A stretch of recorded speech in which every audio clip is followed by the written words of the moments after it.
Welcome to my channel. Simply Speak English. My learning skill, many learners tell me that they don't get enough English speaking practice. The biggest reason for this is not being able to find someone who wants to have conversations with them. If you don't have anyone to speak with, you can't practice. That is why I created this lesson, where I am going to give you 5 ways to find English speakers so that you can get the practice you need.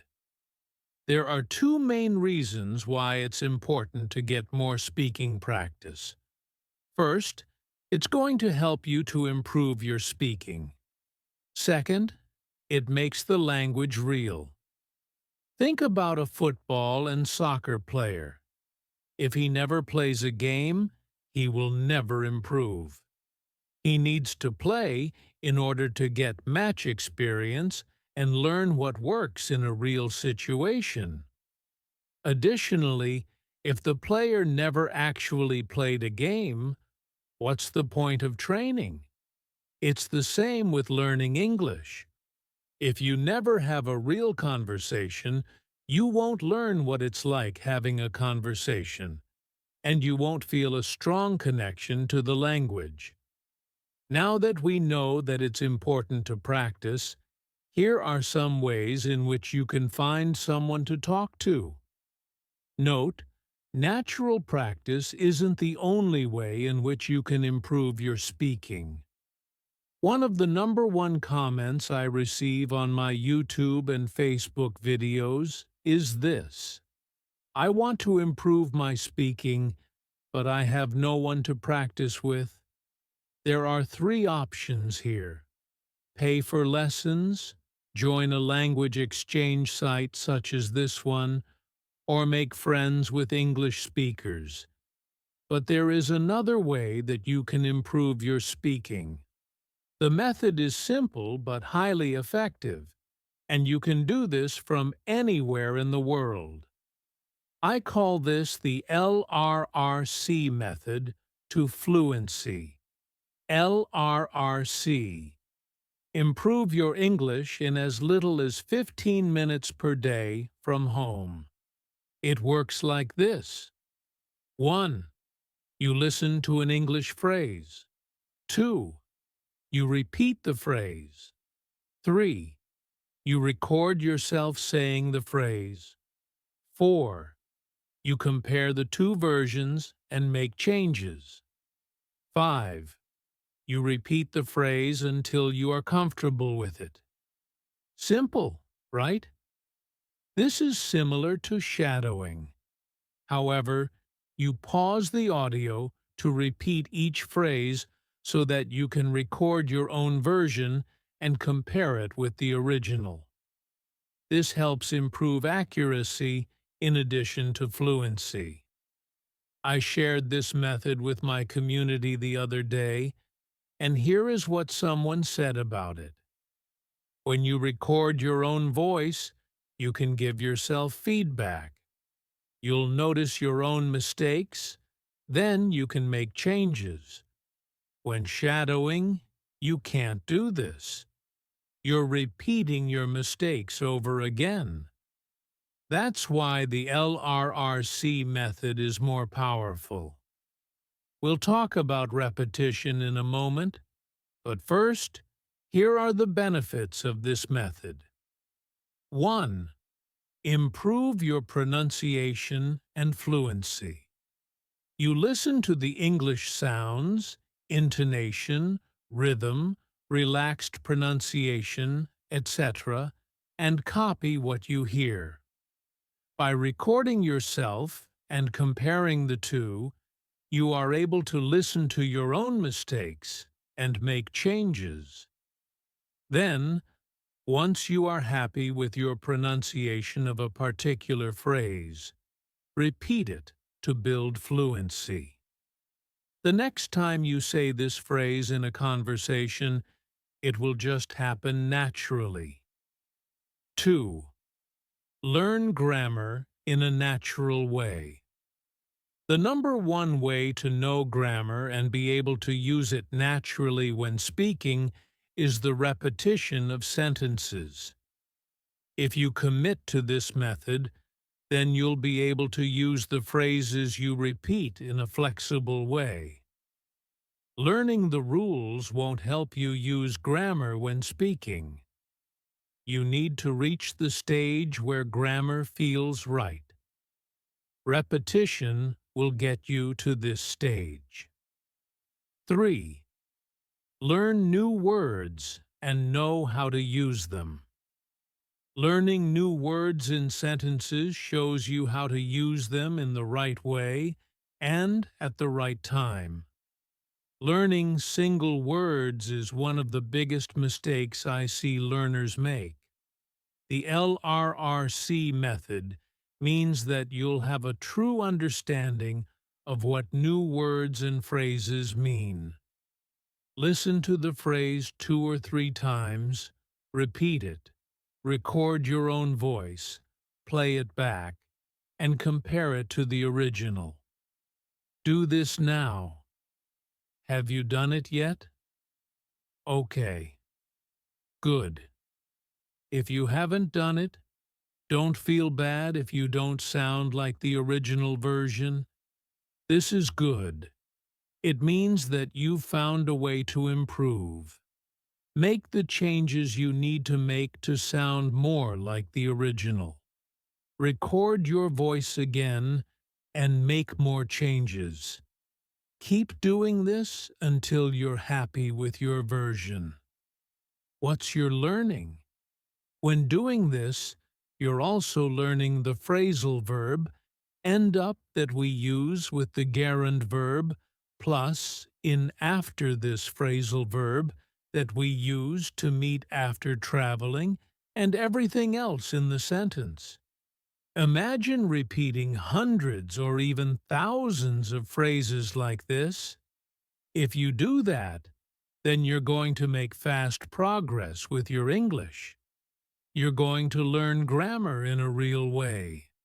Your speaking will improve dramatically, as will your pronunciation, and you're going to learn new words and phrases. The next step is to get long-term repetition. Repetition is the key to internalizing phrases and being able to use them without thinking about grammar rules. But we don't want to repeat sentences more than we have to. We want to be efficient. That's why I recommend Anki. With Anki, you can input sentences and let the software take care of the rest.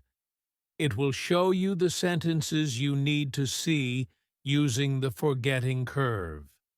This shows that if you repeat something over the long term, you will remember it. With sentences, this means that you'll be able to produce the sentence effortlessly without thinking about it. And if you do this with enough sentences in a flexible way, you're going to repeat the sentences 2 or 3 times on day 1, then again on day 2, day 4, day 8, etc. All you need is 15 minutes per day to internalize thousands of sentences over the next 6 to 12 months. At this stage, you might be thinking that this takes a lot of work. Well, I've made all this incredibly easy for you. Want audio flashcards, the full method, a pronunciation course, and feedback? If so, join the 2 Fluency program. This unique course gives you everything you need to follow the 2 Fluency method. This includes phrases based on real English with audio flashcards, so you can get smart repetition, a pronunciation tutorial so you can speak more fluently and with more accuracy, worksheets so that you learn new grammar and new vocabulary, and speaking feedback so that you can improve your accuracy. This is the program you need if you are looking to speak with more confidence and without having to translate or think about grammar rules. Join our channel and get the best practice every day with new classes and get instant access to everything.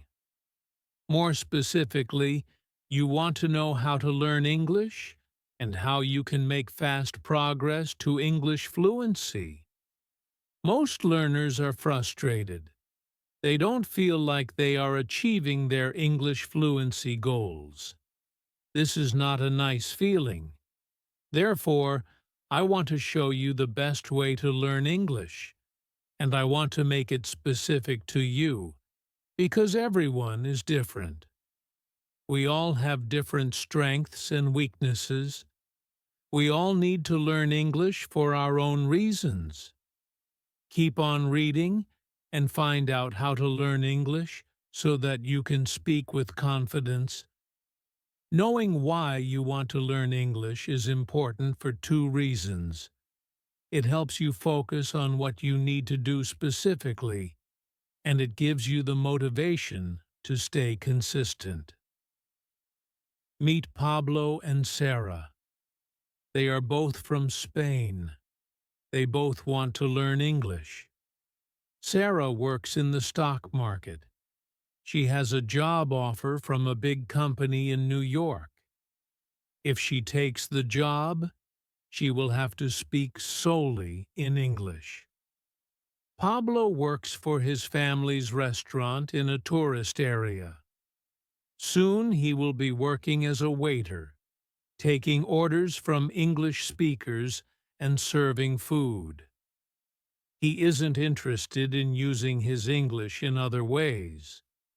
Both have strong motivation to learn English, but both need English for very different reasons. Sarah needs to learn business English, and she also needs conversational English so that she can make friends in New York. Pablo needs to learn very specific English for his restaurant. My first question for you is, why are you learning English? Is it for a specific purpose? Is it because you love the language? How would it change your life if you reached your goals? Taking the time to think about this will help you stay motivated, and it ensures that you focus on the right things. Set a goal. Without goals and plans to reach them, you are like a ship that has set sail with no destination. Setting your English learning goal is important. Here is why. A goal gives you clarity on what you want to achieve and when. If you include a deadline, you'll make your goal a priority. It keeps you motivated. It helps you make the right decisions on a daily basis. To keep this simple, let's say that your goal is to reach a C1 to C2 level of English. This is where you can speak freely and understand almost everything you hear.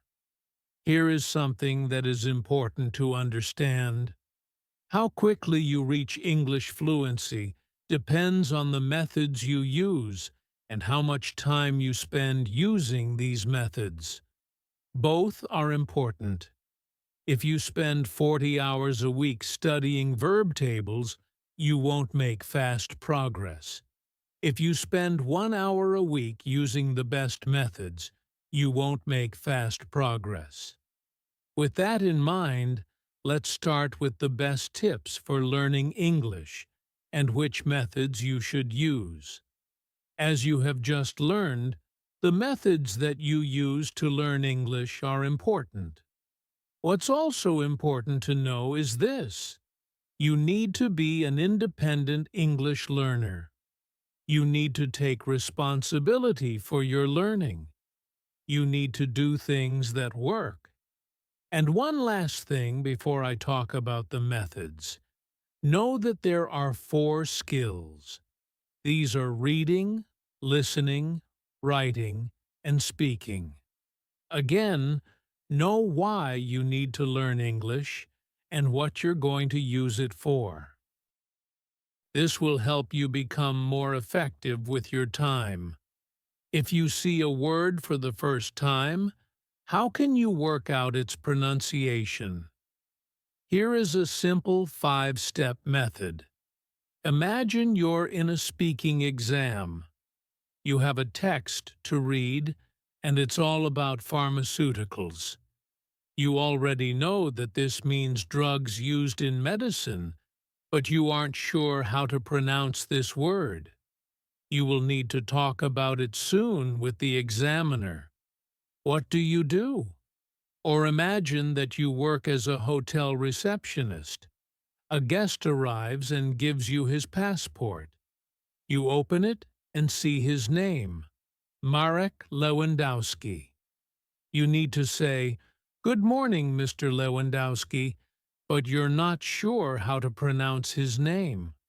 What do you do?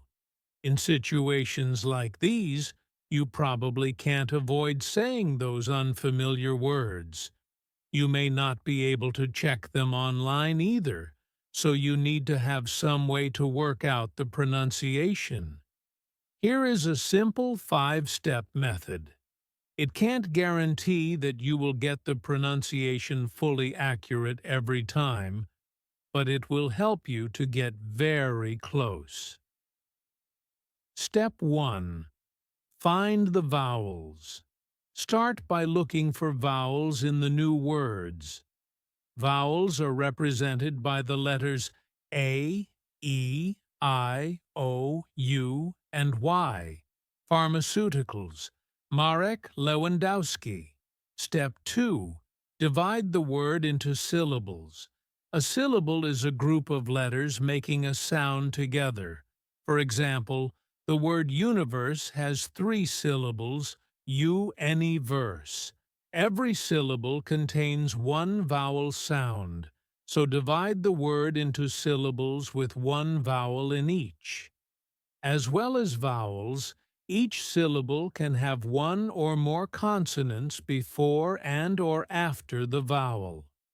We can divide the hotel guest's name like this: Marek Lewandowski, pharmaceuticals, pharmaceuticals. If you're not sure how to divide the word, for example, whether it should be Marek or Marek, just make your best guess. Sometimes, 2 vowels combine to make a sound together, such as AI in rain and IE in believe. Don't divide these. So in the speaking exam, we can say pharmaceuticals with 5 syllables. The 2 vowels EU make 1 sound together. If you're not sure whether 2 vowels should be separated or divided, look to other words that you know for clues. If you know that the vowels EU in Europe make 1 sound together, you can suppose the same thing in the 3rd syllable of pharmaceuticals. Also, be aware that many English words such as universe and believe have a silent E at the end. Since this E is silent, don't count it as a syllable. Step 3. Pronounce each syllable. Say the syllables one by one. Pharmaceuticals. Even if you don't know how to say the whole word, you probably have some general knowledge of pronunciation that you can use. In the word pharmaceuticals, you may already know that PH in English has an F sound, and that the letter C can have a S sound, often before the letter I or E, or a K sound. Also, if you know the word pharmacy, you already know how to say the first half of pharmaceuticals. Step 4. Work out where to put the stress. For words with more than 1 syllable, Think about which syllable to stress. It's useful to consider any similar words that you know.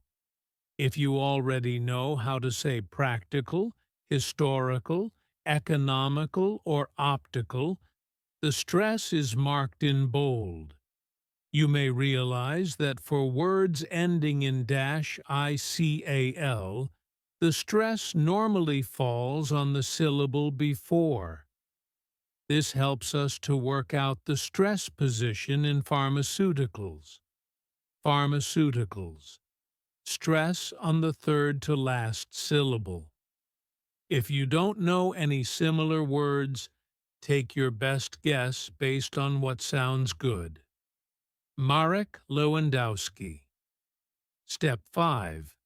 Say the whole word, smoothly with stress. Pharmaceuticals. Marek Lewandowski. If you've followed all 5 steps, you have made a pretty good attempt at pronouncing these new words. Spelling doesn't represent pronunciation perfectly, so we still can't know the pronunciation for sure. However, these 5 steps will help you to make a very good guess. Thanks for watching.